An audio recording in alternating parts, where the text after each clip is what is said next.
Of gravitation. तो लिखो अपनी कॉपी में कि यूनिवर्सल लॉ ऑफ ग्रेविटेशन पहले समझना कि होता क्या है, फिर लिख लेना। तो यूनिवर्सल लॉ ऑफ ग्रेविटेशन ये बोलता है कि दुनिया में कोई भी दो बॉडीज, आप दुनिया में कोई भी दो बॉडीज ले लो, मान लो एक का मास है m1 और दूसरे का मास है m2, दुनिया में कोई भी दो बॉडी, और मान लो कि उनके सेंटर के बीच में, सपोज करो कि उनके सेंटर के बीच की डिस्टेंस है r। मैं वापस बोल रहा हूं एक लाइन, उनके सेंटर के बीच की डिस्टेंस कितनी है r। तो दुनिया में आप कोई भी दो मास ले लो जिनके सेंटर के बीच की डिस्टेंस r है, तो उनके बीच में जो फोर्स लगता है उसका फॉर्मूला होता है G m1 m2/r²। ये होता है आपका फोर्स ऑफ ग्रेविटेशन। तो यूनिवर्सल लॉ ऑफ ग्रेविटेशन ये बोलता है कि दुनिया में कोई भी दो मास है, चाहे वो कहीं पे भी पड़े हो, कितने भी दूर पड़े हो, उनके बीच में एक फोर्स लगता है, फोर्स ऑफ ग्रेविटेशन, और उसका फॉर्मूला होता है G × m1 × m2/r²। और याद रखना, ये जो फोर्स होता है ना, ये हमेशा अट्रैक्टिव होता है। ये जो फोर्स है ये हमेशा अट्रैक्टिव होता है, like it is always attractive in nature.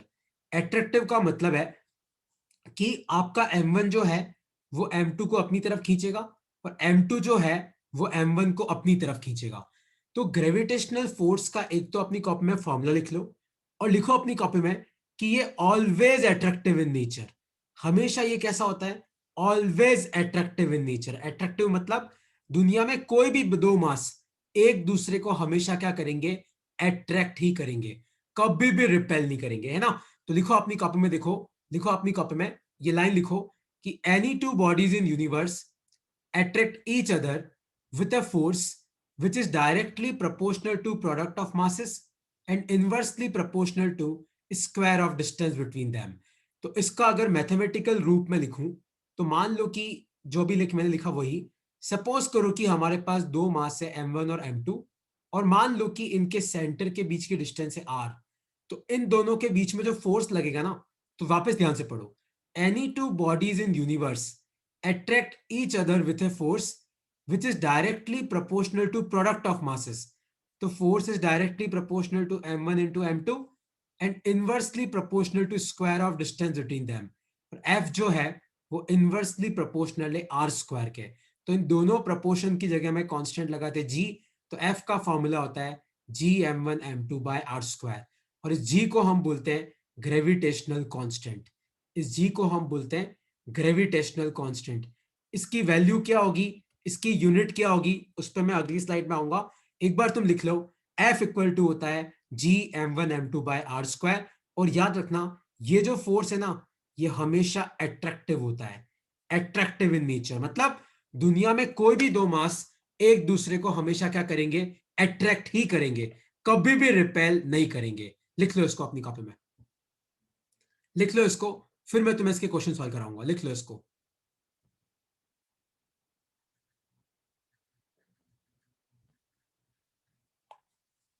लिख लो। तो दुनिया में कोई भी दो मास एक दूसरे को हमेशा अट्रैक्ट करते हैं, और उनके अट्रैक्शन का जो फोर्स है, उस फोर्स की वैल्यू क्या होती है? जी इंटू पहला मास इंटू दूसरा मास अपॉन उनके बीच में क्या डिस्टेंस है उसका स्क्वायर। और याद रखना, ये फोर्स हमेशा अट्रैक्टिव होता है, कभी भी रिपेल्सिव नहीं होता। और इस जी को बोलते हैं हम ग्रेविटेशनल कांस्टेंट। इस जी को हम क्या बोलते हैं? Gravitational constant. ठीक है? अब देखो, एक क्वेश्चन इसका मैं कराऊंगा, फिर अपन जी डिस्कस करेंगे, और फिर एक क्वेश्चन तुम करना, और फिर अपन आगे बढ़ेंगे वेक्टर पे, है ना? सर तो एक मिनट लिख। हाँ, लिख लो इसको, लिख लो,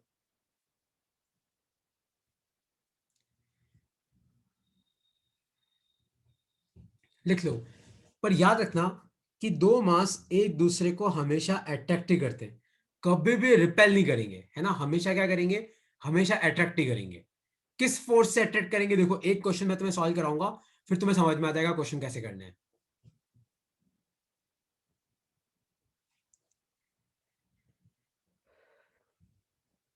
ठीक है? तो याद रखना कि दुनिया में दो मास एक दूसरे को हमेशा क्या करते हैं? अट्रैक्ट करते हैं। तो any two bodies in universe attract each other with a force which is directly proportional to product of masses. तो आपका जो फोर्स होता है वो डायरेक्टली प्रोपोर्शनल है प्रोडक्ट ऑफ मासेस के and inversely proportional to square of distance between them. तो आपका दुनिया में कोई भी दो मास, तो उनके बीच में फोर्स कितना लगता है, G m1 m2 upon R square. और वापस मैं बोल रहा हूं, इस आर का मतलब है कि इनके सेंटर के बीच की क्या दूरी है। ठीक है, तो अब तुम ध्यान से देखना, एक क्वेश्चन मैं सॉल्व करा रहा हूं, अगला तुम करना, बहुत आसान है, तुम्हें समझ में आ जाएगा। सपोज करो कि आपका एक 2 kg का मास यहां है और आपका एक 3 kg का मास यहां है, और मान लो कि इन दोनों के बीच में जो दूरी है वो है 2 मीटर। तो मैं पूछूंगी बताओ इन दोनों के बीच में कितना फोर्स लग रहा है। तो कितना फोर्स लग रहा है, जी इंटू पहला मास इंटू दूसरा मास अपॉन आर का स्क्वायर। अभी जी को मत छेड़ो, जी को जी रहने दो। पहला मास कितना है 2, दूसरा मास कितना है 3, और नीचे क्या आ जाएगा आर का स्क्वायर, 2 का स्क्वायर, तो 2 से 2 गया, तो आपका आंसर कितना आया 3g अपॉन 2 न्यूटन, है ना। तो आपको करना क्या है, जी इंटू पहला मास, मतलब पहला मास कितना है, आप कोई भी पहला ले सकते हो, कोई फर्क नहीं पड़ता, इंटू दूसरा मास वो कितना है 3, अपॉन इनके बीच में क्या डिस्टेंस है उसका स्क्वायर। तो इनके बीच में क्या डिस्टेंस है 2, तो 2 का स्क्वायर कितना आ जाएगा 4, तो एक 2 से एक 2 गया, तो आपका आंसर कितना आया 3g अपॉन 2 न्यूटन। तो ये सिंपल। सर हाँ पूछो। जी की वैल्यू क्या रखेंगे, 10 या 9.8? भाई भाई मैं आ रहा हूँ, अभी मैंने बोला जी पे अभी मत आओ, अभी तुम खाली फोर्स का फॉर्मूला यूज करना सीखो, जी पे अभी मत आओ। किसी को इसमें कोई डाउट है जी के अलावा तो पूछ लो। No sir. ओके, तो अब अपन जी की बात करते हैं। अब जी क्या होता है, देखो सबसे पहले अपन जी की ऐसा यूनिट निकालेंगे। तो फोर्स का फॉर्मूला क्या होता है, G m1 m2 upon R square. तो आप इस आर स्क्वायर को उधर लेके जाओ तो हो जाएगा एफ आर स्क्वायर, और m1 m2 को नीचे लेके आओ, तो m1 m2 नीचे आ गया, तो उधर क्या बचा जी। तो मैंने क्या किया, m1 m2 को तो क्रॉस मल्टीप्लाई करके नीचे भेज दिया, आर स्क्वायर को मैंने ऊपर भेज दिया। अब यहां से आप जी की यूनिट निकालो, यहां से आप क्या करो, जी की ऐसा यूनिट निकालो, देखो कितनी आएगी। तो फोर्स की तो कितनी होती है न्यूटन, आर का स्क्वायर, आर मतलब डिस्टेंस है, तो आर का स्क्वायर तो कितना आ जाएगा मीटर स्क्वायर, और नीचे मास, मास इंटू मास, मास की केजी होती है, तो केजी इंटू केजी कितना हो जाएगा केजी का स्क्वायर। तो ये तो जी की क्या आ गई ऐसा यूनिट, और जी की वैल्यू अब तुम्हें याद रखनी है, जी की वैल्यू होती है 6.67 इंटू 10⁻⁻11, और इसकी यूनिट क्या है newton metre square upon kg square.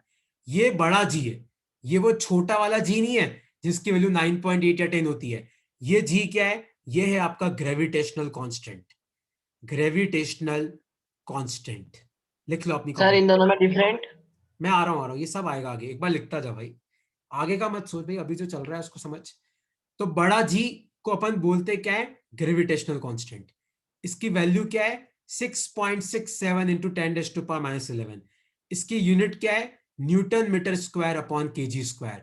और याद रखना, ये जो ग्रेविटेशनल कांस्टेंट होती है ना, इसकी वैल्यू सब जगह सेम होती है, value same at all places. मतलब तुम चाहे वीनस पे चले जाओ, चाहे प्लूटो पे चले जाओ, चाहे अमेरिका चले जाओ, चाहे तुम किसी गांव में चले जाओ, सब जगह इस ग्रेविटेशनल कांस्टेंट की वैल्यू क्या होती है, सेम होती है। जैसे छोटा जी होता है ना, वो सब जगह अलग अलग होता है, लेकिन बड़ा जी सब जगह सेम होता है। तो जी की वैल्यू होती है 6.67 इंटू 10⁻⁻11, और इसकी ऐसा यूनिट देखो, ये तो बहुत इंपॉर्टेंट है, ये जो ऐसा यूनिट लिखी हुई ना, अरे तुम पता पता कि कोई भी एग्जाम ले लो, इसकी ऐसा यूनिट तो बहुत इंपॉर्टेंट है, लिख लो अपनी कॉपी में, लिख लो, लिख लो। सिद्धार्थ और हर्ष आपने अभी ज्वाइन किया है, 2 मिनट रुकना, मैं एक क्वेश्चन कराऊंगा, तुम्हें समझ में आ जाएगा मैं क्या करवा रहा हूँ, है ना। पर 1 मिनट रुक जाना, खाली हो सके तो ये लिख लो कि मैंने जी सर हाँ पूछो। सर ये वैल्यू इसकी कहाँ से आई है? ये आई है कैवेंडिश एक्सपेरिमेंट से। तो बेसिकली कैवेंडिश ने एक एक्सपेरिमेंट किया था, तो उसने क्या किया कि दो मास रखे, और उन दोनों मास को पास पास रखा, और फिर उन दोनों मास के बीच में जो फोर्स था वो निकाला, तो उसके पास फोर्स आ गया, मास है दोनों का आर है, तो उससे उसको जी की वैल्यू पता पड़ती है। ये कैवेंडिश एक्सपेरिमेंट, तो सर्च करना तुम्हें मिल जाएगा एक्सपेरिमेंट।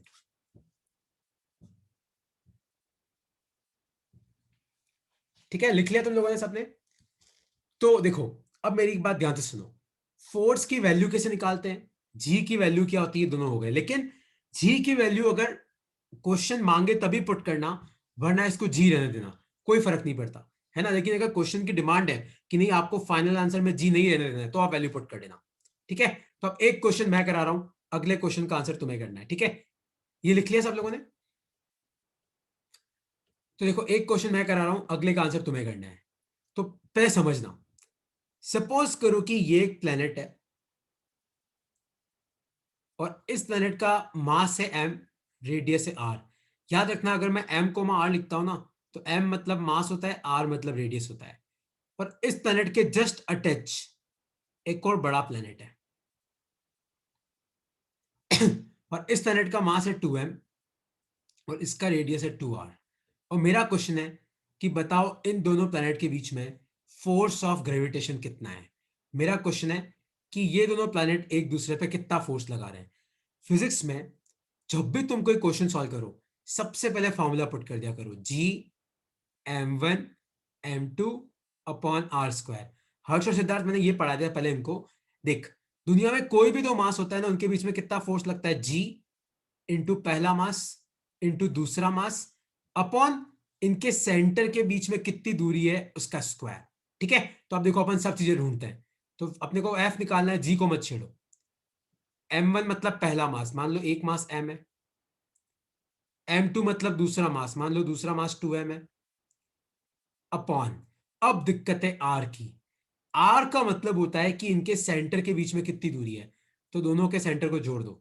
तो देखो इसका रेडियस कितना है आर, उसका रेडियस कितना है 2r। तो टोटल कितना हो गया, आप मुझे बताओ, r प्लस 2r कितना हो गया। नीचे क्या जी आएगा, यार 3r, और नीचे आ जाएगा स्क्वायर। नीचे क्या आ जाएगा, स्क्वायर आ जाएगा। तो ये आंसर कितना आया, 2gm स्क्वायर। और 3r का स्क्वायर है तो नीचे आ जाएगा 9r स्क्वायर। तो ये आपका फोर्स है ना। ये इस तरीके से याद रखना। इसलिए मैं तुम्हें बार बार बोल रहा हूं कि आपको डिस्टेंस कौन सी लेनी है, सेंटर से सेंटर की डिस्टेंस लेनी है।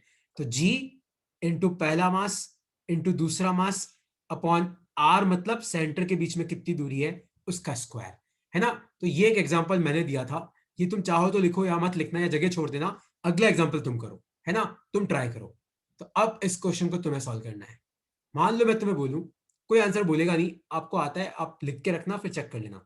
सपोज करो कि ये एक प्लेनेट है जिसका मास है m, रेडियस है r, और ये एक प्लेनेट है जिसका मास है 2m और रेडियस है 3r। और आपको ये जो डिस्टेंस है ना, यहां से लेके यहां की, ये डिस्टेंस आपको दे रखी है 2r।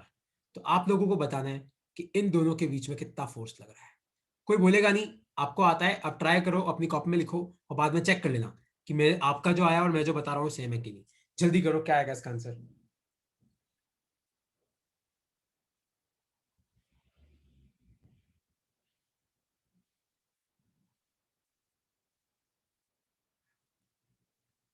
क्या आएगा सोचो, जी m1 m2 upon R square.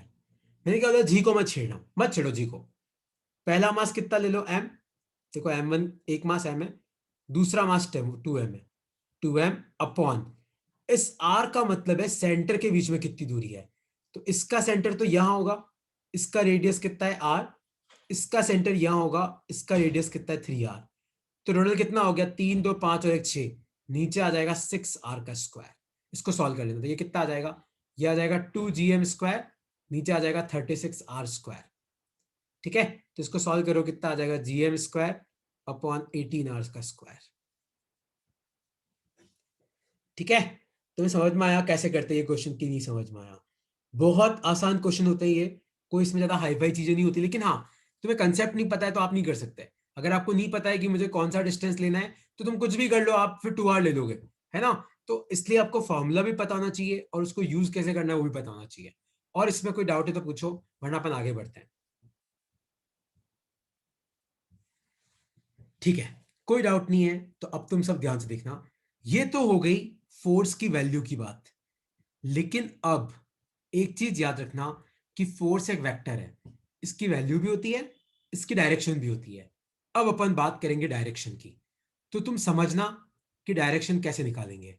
और अगर तुम भूल गए हो तो मैं तुम्हें बता दूं, ये डायरेक्शन होती है आई कैप, ये होती है जे कैप, ये होती है माइनस आई कैप, ये होती है माइनस जे कैप। ठीक है, तो अब मेरा एक क्वेश्चन ध्यान से सुनना। सपोज करो कि ये एक मास है MA और ये एक मास है MB, और मान लो कि इनके सेंटर के बीच की दूरी है R, और मेरा क्वेश्चन है ये, फाइंड, अब सुनना, force on A due to B। अब क्वेश्चन में इसका आंसर छुपा है, तो क्वेश्चन क्या बोल रहा है, find force on A due to B। Due to का मतलब कौन किस पे लगा रहा है, B A पे लगा रहा है। तो आप क्या करो, आप क्या करना, ध्यान से सुनना, आप A और B को ज्वाइन कर देना, और कौन लगा रहा है, B लगा रहा है, तो एरो किसकी तरफ लगाना, B की तरफ। अगर A लगा है तो एरो किसकी लगाना, A की तरफ। तो अब अपन फोर्स कैसे लिखेंगे, देखो वैल्यू क्या होगी, G, पहला मास कितना है MA, दूसरा मास कितना है MB, सेंटर के बीच में डिस्टेंस कितनी है R²। अब डायरेक्शन क्या आएगी, ध्यान से देखो, ये डायरेक्शन क्या है, ब्रैकेट में क्या आ जाएगा, I कैप। अगर मैं ये पूछता force on B due to A, अगर मैं पूछता कि बताओ B पे कितना फोर्स है A के कारण, तो जो लगा रहा है एरो उसकी तरफ कर देने का। ठीक है, तुम्हें डाउट है इस कंसेप्ट में तो पूछो, वरना अगला क्वेश्चन तुम्हें ही सॉल्व करना है, वरना लिख लो इसको अपनी कॉपी में, इसको लिख लो, डायग्राम बना लो और इसका आंसर लिख लो। इसका आंसर ही है, और इसमें डाउट है तो आप पूछ सकते हो।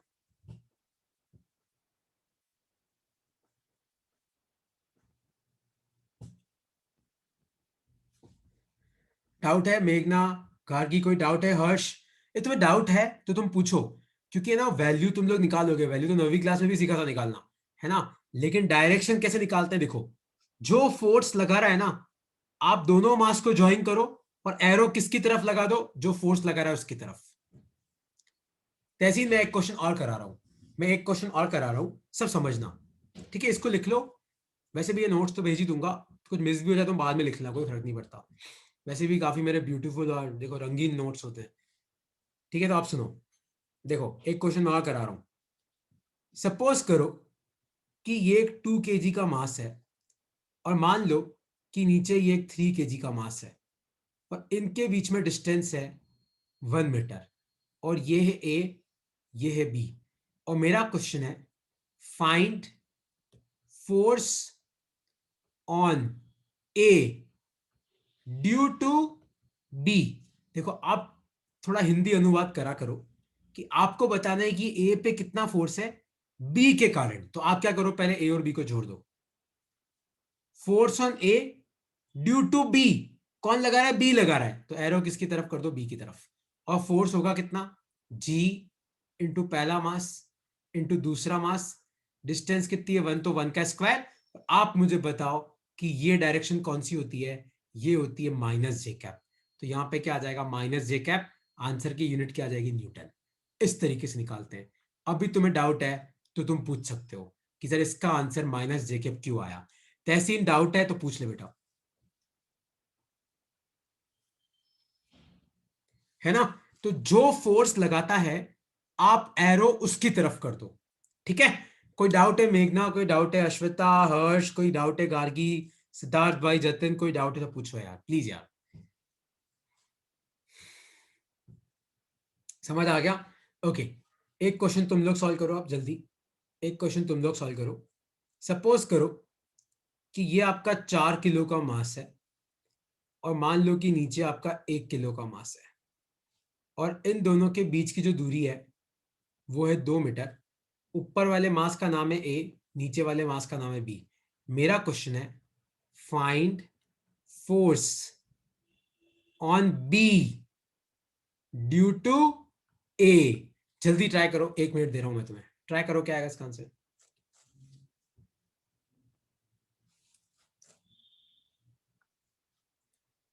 चेक करो, हाँ करो, करेक्ट है। Find force on B due to A। ध्यान से देखो, B पे फोर्स लगाना है A के कारण, तो जिसके कारण लग रहा है एरो उसकी तरफ कर दो, तो G इंटू पहला मास 4, दूसरा मास 1, और नीचे 2 का स्क्वायर, और डायरेक्शन क्या आ जाएगी, J कैप, और ये गया तो आपका आंसर कितना आया, J कैप न्यूटन। ठीक है, इस तरीके से हम लोग क्या निकालते हैं, इस तरीके से हम लोग आंसर निकालते हैं। कोई डाउट है इसमें तो आप पूछ सकते हो, अश्विता, मेघना, कोई डाउट है तो बेटा पूछो यार, है ना। तुम्हें कोई डाउट नहीं है तो मैं इसको खत्म करके अब नेक्स्ट पे आ रहा हूं।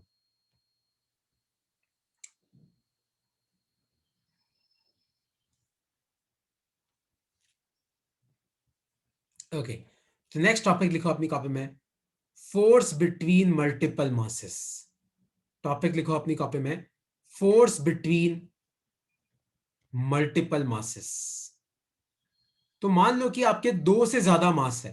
देखो अकेले मास पे तो कौन फोर्स लगाएगा, दो होंगे तो फोर्स होगा।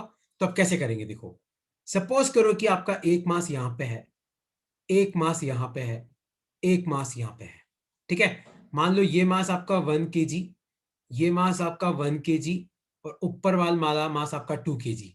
और मान लो ये दूरी आपको दे रखी है 1 मीटर, और ये दूरी भी आपको कितनी दे रखी है, 1 मीटर। और मान लो तुम्हें नाम दे रखा है कि ऊपर वाला मास है ए, ये वाला मास है बी, इधर वाला मास है सी। अब मेरा क्वेश्चन है, फाइंड फोर्स ऑन बी। तो मेरा क्वेश्चन है कि आपको मुझे बताना है कि बी पे कितना फोर्स लग रहा है। क्या बताना है आपको, फाइंड फोर्स ऑन बी। आपको बताना है कि बी पे कितना फोर्स लग रहा है। बहुत आसान है, कोई हाईफाई क्वेश्चन नहीं है। तुम मुझे यह बता सकते हो कि ए बी पे कितना लगाएगा। देखो पहले अपन ए और बी की बात करते हैं, तो पहले ए और बी को ज्वाइन करो। तो बी पे फोर्स ऑन बी निकालना है, तो बी पे एक तो ए फोर्स लगाएगा, एक सी लगाएगा। तो ए बी पे कितना फोर्स लगाएगा, जी इंटू एक मास 2 है, दूसरा मास 1 है, और नीचे आ जाएगा 1 का स्क्वायर। और ए बी पे फोर्स लगाएगा तो एरो किसकी तरफ आएगा, ए की तरफ। तो ये क्या आ जाएगा तुम्हारा, जे कैप। तो ये कितना आ गया, 2 जी जे कैप। ये कौन सा फोर्स है, ए वाला। अब आप मुझे बताओ सी कितना फोर्स लगाएगा। तो पहले आप बी और सी को जोड़ दो, सी लगा रहा है तो एरो किसकी तरफ आएगा, सी की तरफ। और कितना आ जाएगा, जी, एक मास 1 है, दूसरा मास 1 है, क्योंकि देखो इसका भी 1, इसका भी 1, और नीचे 1 का स्क्वायर। और ये क्या आ जाएगा, आई कैप। तो आपका सी कितना फोर्स लगा रहा है, जी आई कैप। तो आपका टोटल फोर्स कितना आया, टोटल फोर्स मतलब आपका नेट फोर्स कितना आया, ऊपर की तरफ 2 जी जे कैप, आगे की तरफ जी आई कैप। ये आपका आंसर है। मैंने क्या किया, देखो ए और बी का अलग निकाला, बी और सी का अलग निकाला, और फिर दोनों को ऐड कर दिया, है ना। अब तुम्हें डाउट है तो तुम पूछ सकते हो। देख गर्वित, मैंने पूछा बी पे कितना फोर्स लग रहा है, तो तू खाली इतना सोच कि बी पे कितना लग रहा है, ए पे कितना लग रहा है, सी पे कितना लग रहा है, उससे अपने को कोई फर्क नहीं पड़ता। मैंने पूछा बी पे कितना लग रहा है, तो बी पे कौन लगाएगा, एक तो ए लगाएगा और एक सी लगाएगा। चेक कर ए कितना लगा रहा है, चेक कर सी कितना लगा रहा है, बस। ए पे कितना लग रहा है, सी पे कितना लग रहा है, भाड़ में जाने दे। मैंने जिस मास के बारे में पूछा, तू सिर्फ चेक कर कि उस पे कितना लग रहा है। तो बी के पास में ए है तो ए लगाएगा, बी के पास में सी है तो सी लगाएगा, तो दो फोर्स निकालना है। डाउट है तो आप पूछ सकते हो, डाउट है तो आप पूछ सकते हो, वरना अगला क्वेश्चन तुम्हें ही सॉल्व करना है।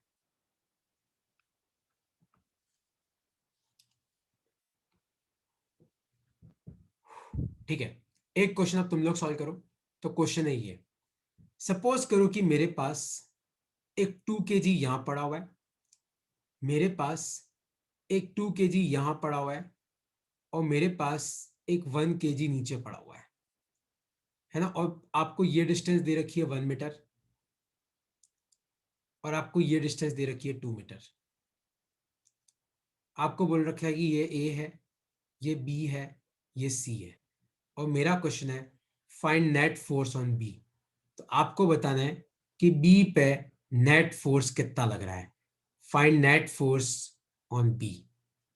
ट्राई करो कितना आएगा इसका आंसर, लगाओ दिमाग सब। Find net force on B. आपको बताना है कि बी पे टोटल फोर्स कितना लग रहा है। बी पे पूछा है मैंने, तो बी पे सी लगाएगा और बी पे ए लगाएगा। तो चेक करो सी कितना लगाएगा, ए कितना लगाएगा, और फिर दोनों को ऐड कर दो।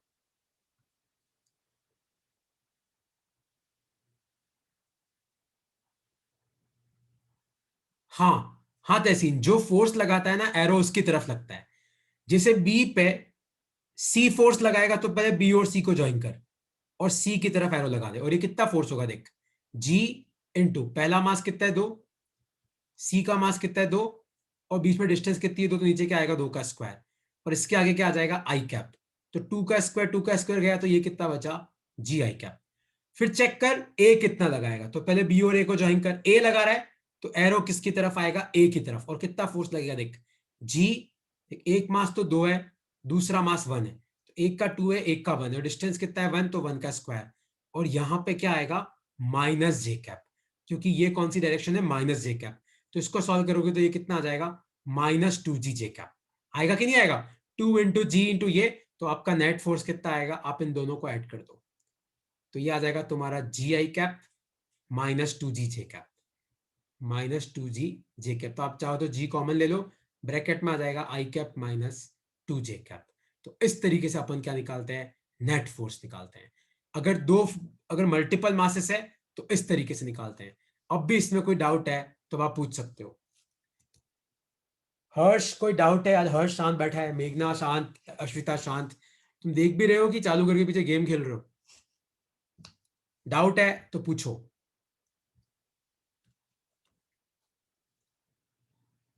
Find net force on B, तो बी पे नेट फोर्स पूछा है, तो चेक करो कि ए कितना लगा रहा है, चेक करो सी कितना लगा रहा है, उसके बाद उन दोनों फोर्स को ऐड कर दो, तो आपका आंसर आ जाएगा। अब भी इसमें डाउट है तो आप पूछ सकते हो।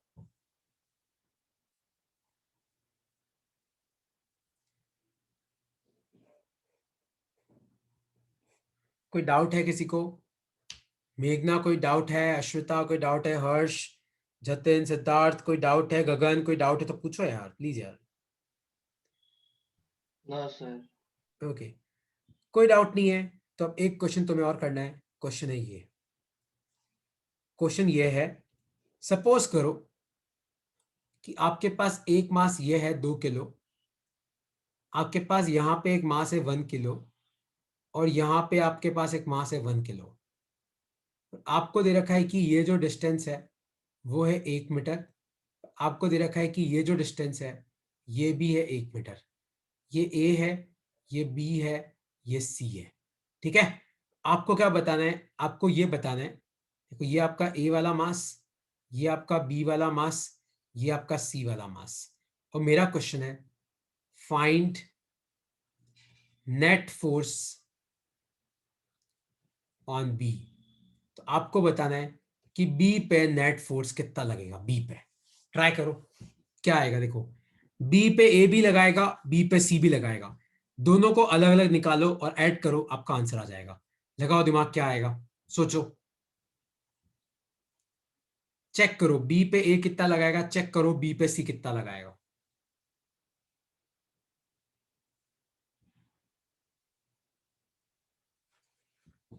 देखो बी पे फोर्स निकालना है तो एक फोर्स ए लगाएगा, तो एक एरो उधर की तरफ आएगा, कितना फोर्स होगा देखो, जी इंटू पहला मास इंटू दूसरा मास अपॉन 1 का स्क्वायर।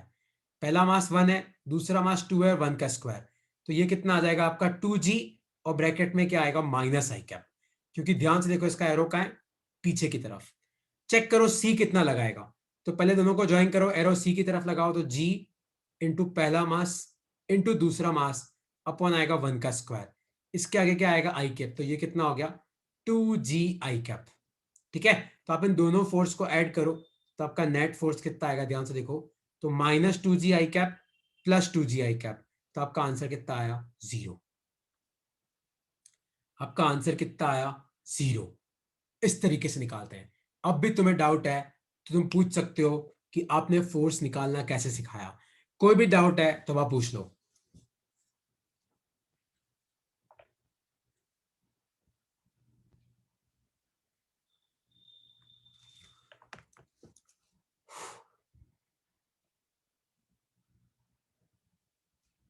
ठीक है, क्लियर हुआ कि डाउट है? क्लियर है, डाउट है तो पूछ लो। मेघना कोई डाउट है तो पूछो, हर्ष कोई डाउट है तो पूछो यार, कि तुम्हें सही में समझ में आ रहा है सब कुछ।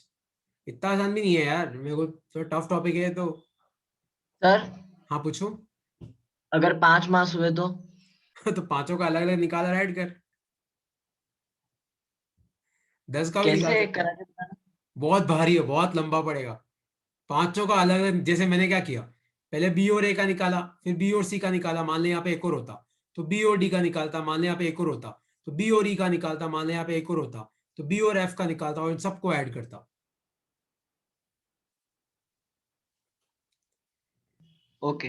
ठीक है, तो अब तुम सुनो, तो एक लास्ट टॉपिक लिख लो आज अपना, तो लिखो अपनी कॉपी में, वैल्यू ऑफ जी, और ये कौन सा जी है? छोटा वाला, on surface of a planet. तो value of g on surface of a planet, मतलब याद है एक तो अपन ने बड़ा जी पढ़ा, बड़ा जी होता है ग्रेविटेशनल कांस्टेंट और छोटा जी होता है एक्सेलरेशन ड्यू टू ग्रेविटी। तो मुझे ये पता करना है कि किसी भी प्लैनेट के सरफेस पे छोटे जी की वैल्यू क्या होगी। तो वो कैसे करेंगे? मान लो कि कोई प्लैनेट है जिसका मास है एम और रेडियस है आर, और ये उस प्लैनेट का सेंटर है, और मान लो कि इस प्लैनेट के सरफेस पे एक छोटा मास पड़ा हुआ है एम। ठीक है, तो आप मुझे बताओ कि ये प्लैनेट इस मास पे कितना फोर्स लगाएगा। तो फोर्स का क्या फॉर्मूला होता है? G m1 m2 upon R square. तो जी की जगह तो जी आ जाएगा। m1 m2 में मान लो एक मास प्लैनेट का ले लो, दूसरा मास ऑब्जेक्ट का ले लो, और आप मुझे बताओ कि इन दोनों के सेंटर के बीच में कितनी दूरी है? आर, क्योंकि ये तो प्लैनेट का सेंटर है और मास यहाँ पे, तो मतलब उसका सेंटर भी यही कहीं होगा, ऊपर नीचे थोड़ा बहुत हो सकता है, तो नीचे क्या आ जाएगा? R square. तो ये आ जाएगा तुम्हारा G M M upon R square. अगर तुम भूल गए हो तो मैं तुम्हें याद दिला दूं कि जब मैंने तुम्हें न्यूटन्स लॉ पढ़ाया था तो मैंने तुम्हें कहा था कि दुनिया में कोई भी मास है एम, तो उस पर एक फोर्स नीचे की तरफ क्या लगता है? M G. याद है? Force due to gravity. तो ग्रेविटेशनल फोर्स लिखने का एक और तरीका क्या है? M G. तो एक तो ये तरीका है, एक ये तरीका है, लेकिन है तो दोनों ही ग्रेविटेशनल फोर्स, दोनों सेम ही चीज है। तो इसका मतलब एम जी और G M M upon R square एक ही चीज है। तो दोनों को बराबर रखो, तो आपका एम से एम गया, तो आपका जी का वैल्यू आएगा G M upon R square. लिख लो, ये बहुत इंपॉर्टेंट फॉर्मूला है इस चैप्टर का, आगे बहुत जगह ये फॉर्मूला काम आएगा। छोटा जी इक्वल टू बड़ा G into mass upon R square. और याद रखना ये किसका मास है? प्लेनेट का, और रेडियस भी किसकी है? प्लेनेट की। लिख लो, इंपॉर्टेंट फॉर्मूला है, तुम्हारे काम आएगा। ये कैसे आया फॉर्मूला? आप इक्वेशन नंबर 1 लिखो, इक्वेशन नंबर 2 लिखो, दोनों को बराबर करो, छोटे एम से छोटा एम काटो, आपका छोटे जी की वैल्यू आ जाएगी।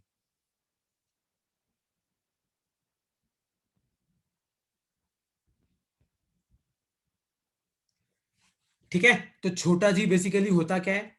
जी into mass of planet, G into mass of planet upon radius का स्क्वायर,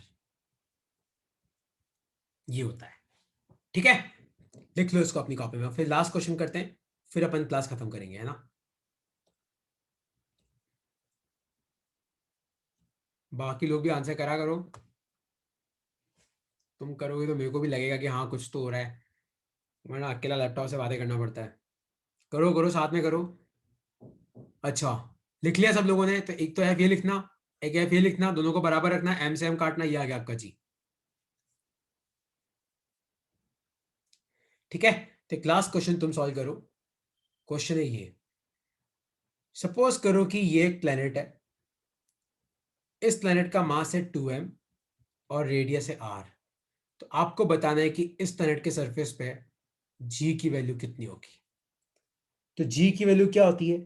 g की वैल्यू होती है बड़ा G into mass of planet कितना है? 2m अपॉन रेडियस कितनी है? r का स्क्वायर। तो आपका आंसर कितना आया? 2gm upon R square.